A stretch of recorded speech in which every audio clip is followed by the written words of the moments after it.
Allt sem tengist íþróttum. Sportátturinn mánudagskvöld á Suðurland FM. Það held ég nú sportátturinn með ykkur á þessu mánudagskvöldi og þá komið að síðasta viðmælanda kvöldsins og það engin annar en Andri Þór Kristinsson. Orðið langt síðan að hann var hérna í viðmælandi í þættinum og nú hann í Kópavoginum að þjálfa Blika. Heill og sæll vinur. Sæll og blessaður. Hvernig hefurðu það? Það nokkuð gott. Já, herru, ég sé hérna að þú sért bara búin að flakka ykkur staðar erlendis í kringum NBA. Já, þú fylgist vel með maður. Ég kíktum á leik út í Los Angeles núna í síðustu viku. Já. Við sáum Clippers og 76ers í Staples Center. Og ég var komið í fyrsta skipti þangað og það bara mjög gaman á. Já. Já, með hvoru liðinu hélstu samt í þessum leik? Ég var svolítið 76ers megin reyndar. Ég fann það svona þegar leikurinn var í gangi að þeir eru búin að vera ansið slakir lengi en eru svona allir að koma til. Unga og ferska leikmenn sem að maður hefði kannski lítið séð áður eins og Simmons sem var þarna að manni fannst besti maður vallarins á samt Joe Embiid. En hvað samt þitt lið í NBA? Ég orðið svolítið nixari núna eftir að hafa svona fylgst með síðustu ár, svona Porzingis árin, sko. Já. Ég mjög gaman að fylgjast með þeim spila og þó ég sé ekkit frábæri, sko. Þá hef ég gaman að sjá þessi lið svona sem að vaksa. Ég líka að fylgst svolítið með Charlotte Hornets. Og svolítið, þannig að maður svolítið í fílu þessa dagana, sko, en vonandi koma þeir til þegar líður á. Já, nákvæmlega, en þessi NBA-deild, hún virðist ætla að vera nokkuð skemmtileg í ár. Hún fyrir allan að mjög vel að staða. Það er alltaf gaman að þegar liðið sem safnaði sér stórum nöfnum vinn ekki heiminn bara með því og þurfa líka að finna út við að spila saman og finna kemistri og eitthvað kultúr sem að virkar fyrir þá og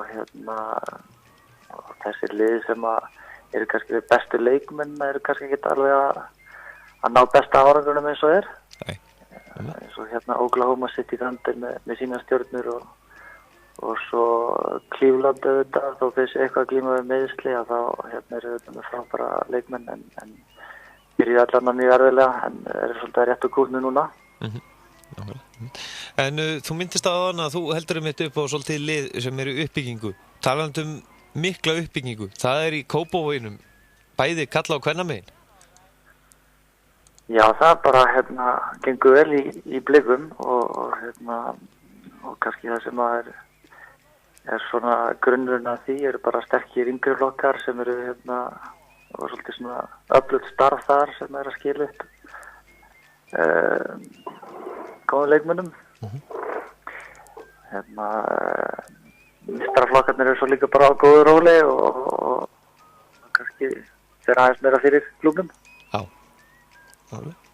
Og þeir eru bara í bullandi toppbaráttu karlamegin í fyrstu deildinni og já, náttúrulega þessi dómunusdeild kvenna í ár, hún náttúrulega alveg hrikalega jöfn. Hún mjög sérstök í ár, virðist vera. Þótt að sé svona til dæmis nýfara að stað og sér maður að það er svona annar bragur á þessu en hefur verið. Þetta hefur oft verið þannig að það eru 1-2 í toppnum og slökku botbarátta og miðjumóð en núna virðist þetta vera bara þess og kruss og allir geta unnið alla. Það er það er spennandi leikir í hver einustu umferð og þá oftast allir leikirnir. Þannig að þetta er mjög sérstakt. Ég held þetta einu eftir að breytast eitthvað. Þó ég hef mikla trú á Valskonum og þá held ég að það sé ekki að fara að stinga af. Ég held bæði að Haukar og Keflavík eftir að nálgast þar eitthvað. Veit ekki með Skallagrím hvort að það ná að blanda þessu í þetta. Svo er náttúrulega fáralegt alltaf að vera með ekki gleyma Hólmurunum. Nei, einmitt. Það eru mikið inni og geta sprungið út. Svo viljum líka meina að við í Blikum erum eftir að gera tilkall til eitt efstu sætana og þegar líður á og það tekst, þá var allir glæðir. Já. Og já, náttúrulega bara deildirnar, bara dómunardeildin og fyrsta deildin, bæði kalla á kvennaminn, þetta svolítið sérstakt að horfa á svona stöðu mála í þessum deildum. Þetta já, það einhvern veginn lítur út fyrir að svona flestallir getur unnið hvern annan. Já, akkurat. Stólarnir eru alltaf gríðarlega sterkir og fara vel á stað, en einhvern veginn hefur maður stundum, það ekki, séð þetta svipað áður kannski. Þeim spáð mjög hátt og með öflugt lið, en svo hefur kannski svona svolítið týnst úr þessu þegar líður á hjá þeim eða önnur lið svona náðinn. En veist, mín tilfinning samt sú að þeir séu bara orðnir það vel mannaðir bæði í bakvarðarstöðunni og svo svona með reyndari leikmenn þar í kring. Það kemur ekkert óvart að þeir bara eflist þegar líður á. Gera flotta hluti þannig frá. Það heldur betur búið að vera mikið að gerast í körfinu núna síðustu vikuna frá því síðasta mánudagskvöld og já, það svo margt að ræða við þig. Ég ætla svona áður en að við förum að tala eitthvað 4+1 og fleira, þá ætla ég að byrja að spyrja út í félagsgeitagluginn. Eitthvað svona sem þú sást í kringum hann sem þið fann svona einhverjir vera að taka svona stærstu bitana eða eitthvað svoleiðis? Já, nei, ég veit það ekki. Sko, í svona mínu nærumhverfi aðalega kannski í fyrstu deildinni að sko vinni mínu fyrir vestan, þeir munar hvern bita og þeir náðu sér í einn vænan í Ágústi Angantínsson og hann fór til þeirra og og sko ef hann í fínu standi og svona, þá munar þeim gríðarlega svona viðbútt. Þannig að ég held að við mætum þeim ég held þarnastu umferð. Þannig að það verður spennandi að sjá þá hvort að þeir eflist enn frekar. Þeir eru fyrirkomnir með svona ansi gott lið. Þannig að já, ég held að sé bara svipað í fyrstu deildinni. Það er svona svipað þar. Það geta allir unnið alla. Það er aldrei auðveldir leikir sko þar. Heldur. Nei, nákvæmlega. Þannig að þetta virðist eitthvað að vera að ganga bara í íslenska boltanum núna. Það er mikið fjör framöndan. Ég vona bara þessi regla sko það er eiginlega sko, maður getur deilt reglu og reglubreitingarnar og í sambandi við sko erlendu leikmennina fram og tilbaka, en ég held að flestir leikmenn og þjálfarar vilja hafa stöðuleika í þessu sko. Þú vilt að það sem að þú gerir á sumrin og það sem þú ert að byggja að skipti máli. Þetta sé ekki bara einhverju tilfæringar á atvinnumönnum sem að ráði úrslitum í mótinu. En svo koma einmitt rökin líka móti að já, leikmenn verða betra á því að hafa einmitt þessar sterku leikmenn með þessar æfingum, en það ekki líka leikreynslan, þetta náttúrulega tvennar hliðar alltaf á þessum málum einhvern veginn? Já, einmitt, ég er svo sem ekkert á því með ykkur sterkar skoðanir á hvað á að leyfa marga leikmenn. Það er bara það er gaman að ræða það og búið að ræða það mikið, það er rök með á móti, en bara þessi stöðuleiki á þessu sko, sama hvað verður að þessi ekki vera að þvæla mikið með reglurnar sko. Þú veist hvað ég minna, bara við séum með leikreglur og svo geta allir spila eftir því. En því að hver skipti sem þeim er breytt að þá sko, þá er kannski aðrir hlutir mikilvægari heldur en körfuboltinn sjálfur, heldur er kannski bara einhverjar fæslur og einhver viðskipti einhverjum bakherrbyggjum, það skilur hvað Já, nákvæmlega. En nú er aðlandslið karla, var vel í hóp og já, sitt sýnist hverju sinni. Þú væntanlega hefur það ekki einhverjar skoðanir á landsliðsvalinu? Jú, maður svona Jú, auðvitað. En ég meina þetta er bara alltaf svona þegar það er að velja í þessi lið og þessu hópa. Það er sérstaklega ef maður er langt frá þessu, þá verður maður oft hissa, en svo ef maður kemur nær og spjalla við menn og þá heyrir maður að það er ofta svona skýringar og ástæður og pælingar á baki. Það er bara nei, ég held ég myndi mér ekkert, ég myndi mér ekkert að tjá mig það, sko, þannig sé, en bara þjálfara teimi íslenska staðið sér mjög vel og unnið faglega. Ég er mjög gaman að sjá Óla koma inn í þetta svona langt í þetta sinn. Já. ég bara trúi því að það sé gott að nota hann vegna þess að hann það orkumikill leikmaður. Fjölhæfur varnarlega kannski sérstaklega. Til að hann skipta skrínum með hann og svo þetta bara líka svo mikilvægt stórt hjarta og orka í honum. Það má aldrei vanta þegar Ísland stígur á góli. Nei, nákvæmlega. Þannig en svona möguleikar, þetta náttúrulega erfitt náttúrulega að vera ekki alltaf með sterkasta hópi sinn, en hver leikur telur það ekki rosalega í þessum undakennum? Jú, hann gerir það og bara líka upp á andan í kringum liðið þegar það búið að ná svona flottum árangri og núna í svolítið tíma. Þá fer að koma krafa á að við höldum áfram og upplið. Og fólk vil fá að sjá þessar bestu leikmenn halda áfram.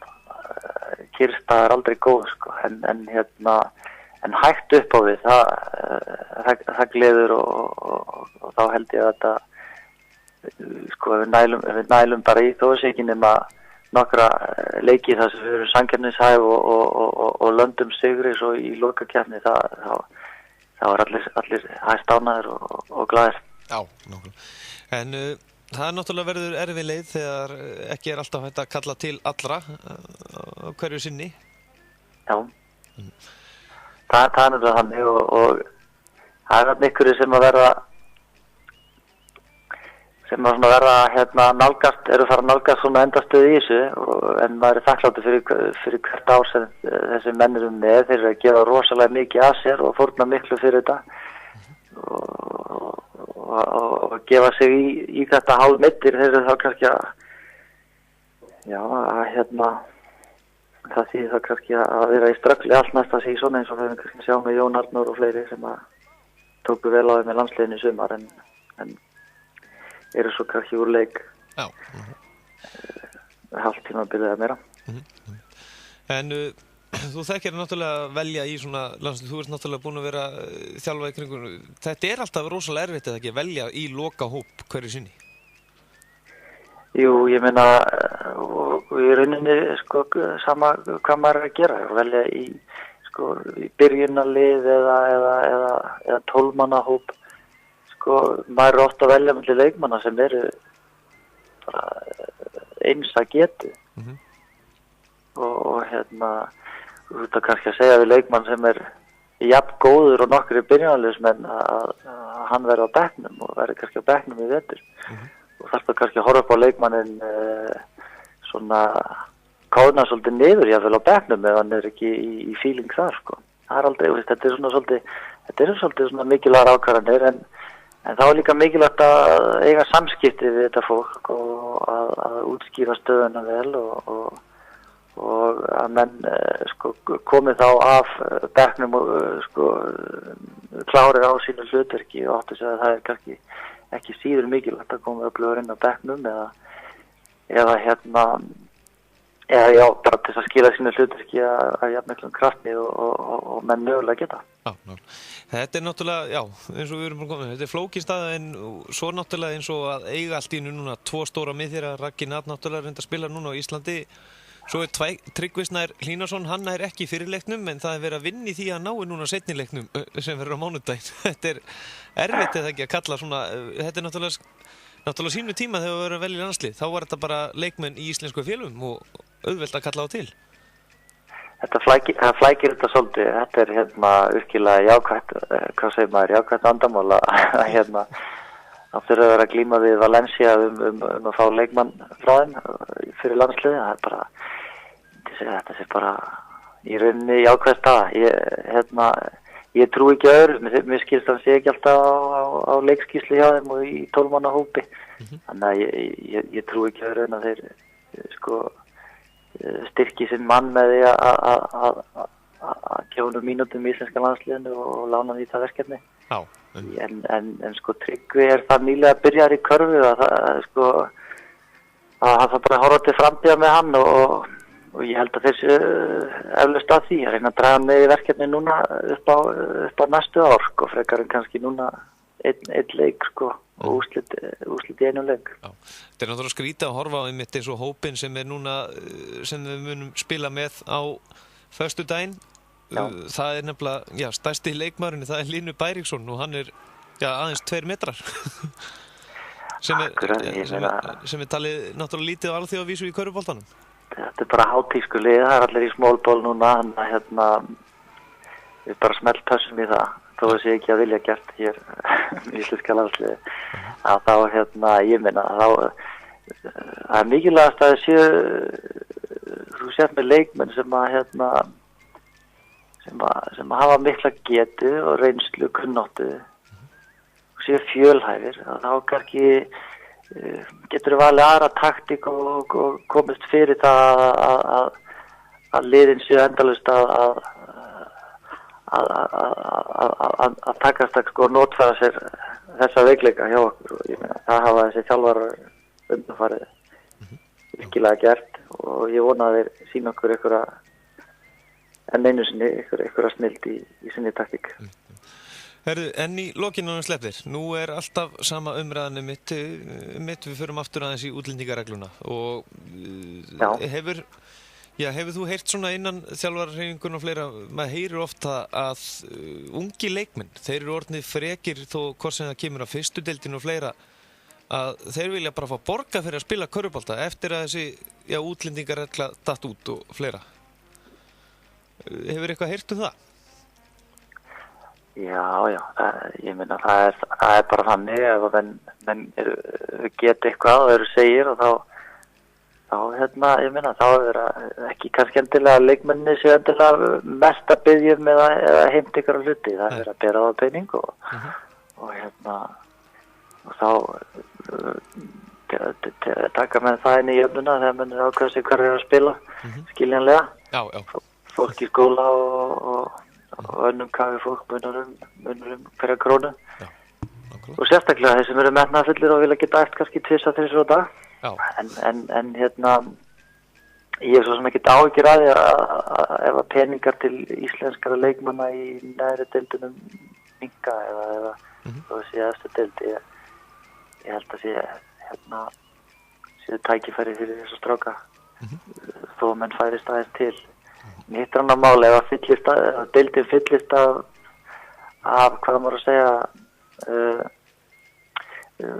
atvinnumönnum eða fólki sem er að koma langt að sem kannski er að spila fyrir klúbb sem getur kannski ekki nefnt að nafni eða sveitafélag sem getur ekki nefnt að nafni þetta breytir svolítið, ég meina að getur farið að vanta sko bara samkennd og hjarta og það er það sem við viljum alltaf sjá á vellinum við viljum þekkja leikmennina með nöfnum og við viljum þekkja baksöguna og þá höfum við meira gaman að fylgjast með þannig að þetta er svona ég vona að menn stökkur ekki á þetta og frá sko tróðfulla liðin og einhverjum kannski leikmennum sem er ekkert menn þurfa að vera svolítið betri heldur en þessir íslensku strákar sem það eru að fara að leysa Herru, þá kem ég með það síðasta, það er bara í deildina heima og við byrjum bara í fyrst deild kvenna eins og hún er svona lögð upp, þar er KR, Grindavík, Fjölnir og Þóra Akureyri svona sem er að skera sig úr. Hvaða lið eru að fara upp í dómsdeild kvenna ef þú myndir slumpa bara núna, hvaða lið mun fara upp í dómsdeildina í vor? Ég meina þetta er fyrst í KR en svo er nú aðeins að breytast hjá Þóra Akureyri hún Unnur Lára Ásgeirsdóttir að byrja aftur þar. Hún er einn öflugasta körfuboltakona landsins vill ég meina þegar hún er að sinna sportinu sínu og er að fullu með. Og ég meina ég held að hann hefur spilað fyrsta leikin sinn núna og með fína tölur, ég man ekki hvernig það voru. Þannig að þær geta alveg blandað fyrir þetta en hitt annar mál, þær eru ekki með erlenda leikmann. Ykkur er ekki Grindavík og Fjölnir með Kana, ég þekki nú ekki alveg. Og voru káaringar með Kana núna, manstu það? Ég man það ekki í fljótu bragði, ég er ekki með það. En það er allavega með hörkulið og hafa verið að vaksa undanfarin ára og byggja þetta svolítið á ungu leikmönnum. Þannig að þær eru konar með hörkuhóp, sko. Þannig að ég myndi skjóta á káir, eins og það er ennlega. Já, nákvæmlega. Dómsdeild kvenna, það er náttúrulega kannski hlustandinn átt að segja á því. Hvernig virkar það? Það eru 8 lið, deildinni er bara 1 lið sem fer niður eða hvernig virkar það fyrir sig? Já, það er 1 lið sem fellur og 1 lið sem kemur upp. Já. Og Það svona lítur út að það sé vandræði hjá Hallgrími en hann bjartsýnn. Hann bjartsýnn maður. Hann talar við að sjálfstress og trú og ætlar að gera það í vetur. Þeir eru sannarlega með réttan mann í brúnni hjá sig þar og sko við erum að fara að mæta þeim í bikar, þannig að við gerum bara ráð fyrir hörku leik og ég gerum ráð fyrir að leikir grænulegana í vetur verða mjög spennandi og erfiðir. Já. Það þýðir ekkert að, þú vilt náttúrulega Blikar lyfti titli í vor, en fyrir utan Blika, hvaða lið að fara að lyfta titli í vor, hvenær megin? Ég meina, ég vil ekki að afskrifa Keflavík strax, sko. Það bara mjög segar og vinni mínir í Haukum líka, sko. Ég meina, þetta eru unga stelpur í Haukum sem að, sko, unglingaflokkurinn þar var að vinna unglingaflokk Keflavík bara síðast í fyrra og hefur alltaf náð því annars lagi undanfarin ár og þannig að sko þar býr mikið í þeim hópi þó að það er ekki verið fullkomna svona framan af þá það er að vaxa líka. Svo bætist í hópin hjá Snæfelli og þá hann tilbaka ykkur á bakverði kannski núna eftir áramót. Þá það komnar hann upp líka. Þetta verður bara hörkupakki. Já. Ekki erfiðast í svona hvenær megin það að hafa æfingahóp á hverju einustu æfingu eða svona stóran æfingahóp? Jú, það hefur verið það. Er þetta manna liðin sko, stelpur í hóp íþróttum það er hægt að nánast allar frá aldrinu 15-20 ára. Það er ekki bara í hverfunni. Nei. Þannig að það hefur oft verið vandamál en þau félög sem halda vel á spilinu gagnvart kvennaliðinu sínum hefa þó spjarað sig vel. Ég meina við sjáum Keflavík, við sjáum Breiðablik með mjög stóran höfuð með mjög stóran æfingahóp og við höfum þurft að minnka hann og senda leikmenn frá okkur. Og svo komin ný liðin í fyrstu deildina og mér skilst bara að það gengi ágætlega að manna þá hópa, þannig að þetta er kannski eitthvað að breytast og við vonum það. Já, nákvæmlega. En förum kalla megin, það er náttúrulega fellur ekkert lið þar og það er náttúrulega kannski, við byrjum kannski vonbrigði tímabilsins, það er náttúrulega kannski hjá FSU og Skagamönnum svona í byrjun tímabils, eða? Já, sko FSU var svona fannst mér á þessum tíma eða það lið sem að okkur fannst erfiðast að vinna. Það er mjög flott lið og við spilum við á Selfossi og voru að gera fína hluti en voru samt ekki að ná að klára leikina. Þetta er bara svona, stundum er þetta svona og nú eru þau búin að gera breytingar í þjálfaramálunum og við sjáum bara hverju það skilar hjá þeim en eins og þú segir, það fellur ekkert lið ef að þeim tekst að finna gleðina í sínum bolta þá held ég að þeir vera bara segir þegar hann líður á tímabili. Ég held að þeir vant ekki neitt, þeir hafa allt til alls svona. Já, nákvæmlega. Og það er náttúrulega, við tökum Blika bara út fyrir. Hvaða önnu lið fyrir utan Blika að fara? Þið náttúrulega ég veit allavega, þið ætliðið ekki að reyna að koma ykkur upp í dómnumsdeildina með svona hvernig deildin fyrir að stað? Jú, það sjálfsög. Við stefnum á það og saman hvort það verður úrslitakeppnin ef við tryggjum okkur fyrsta sæti. Það er bara hvor leiðin er skemmtileg og fjörug. En ég meina það er Skallagrímur og Vestri eins og staðan er núna. Já. Það er svona það er öflugustu liðin svona. Ég trúi líka að FSU rétt úr kútnum. Svo eru Hamarsmenn að styrkja sig og ég meina við vitum það þeir vera sterkir það lífur á og sérstaklega að koma í úrslitakeppnina þá má alveg gera ráð fyrir að þeir gera góða hluti sko. Já. Svona með hvernig fyrstu deildin er búin að fara af stað þá er engin svona lið að rústa hver öðru. Svona ef maður horfir tilbaka síðan 2-3 tímabil þá er alltaf svona kannski oft 20 stiga munur, 30 stiga munur, það er voða lítið það þetta tímabil. Já, akkurat, það er bara líka góði leikmenn í þessari deild, það er flest liður með sko mjög góða bakverði og er að ná að stilla upp í sóknir og veist, það er engin eitthvað, eins og þú segir sko, það er engin eitthvað svona stór sigrar, þetta er svona að spilast í 40 mínútur á enna, 35-40 mínútur á enna úrslitin ráðar. Gnúberjar, hafa verið að lenda svona í ýmsu og lenda svolítið undir stundum en hafa samt alltaf náðu að koma svo inn í leikina aftur og það er kannski helst gægin sem við lendi í þegar þeir eru ekki að ná að tefla fram fullu liði og vera að mæta kanalauðsir sko, þá er það ferðið. Það er bara eðlilegt. Já, Gnúberjar, þetta er svona hálfgert eða ekki svona bjeli blika, það er svona kallað það. Já, ég meina, blikar hafa líka verið að fá stráka úr sveitinni lengi sko, á flúðum og alls staðar að á sveitinni sko, þannig að við könnumst við á nokkra hérna, bæði uppalda Kópavogsbúa og svo menn úr Hrunamannahreppi og víðar sko. En Dóminusdeild karla, hvernig, já, ef þú bara skýtur núna, það eru tölið sem að falla þar? Já. Þetta er náttúrulega marketu breyst náttúrulega, en svona... Sko, ég meina, það var Hestur og Þór svona fyrir tímabili, Þór Akureyri. Já. Hestur svona ekki búin að ná sér á strik, en hann Hjalti og félagar á Akureyri og heldur betur bara náða að sína vítennu sko og vera að býta vel frá sér í sínum leikjum sko, þannig að ég veit ekki hvað ég á að giska á núna sko, en ég held að þessi lið verði í baráttunni, þarna nálægt botninum og fyrir þetta að sjá Þór Þorláksson þarna svona með hvernig þeir voru í pre-season, en ég minna þeir eru líka búin að missa leikmenn, þannig að kannski er þetta ekkert óeðlilegt að þeir ströggli ef þeir eru með ykkur meðsli eða veikindi, þá er það kannski bara svolítið þunnir og eru uppskjara svolítið eftir því, en ekkert meðan trúum að því að þeir klóru sig heldur upp töfluna heldur en hinn tvöliðin sem ég nefndi.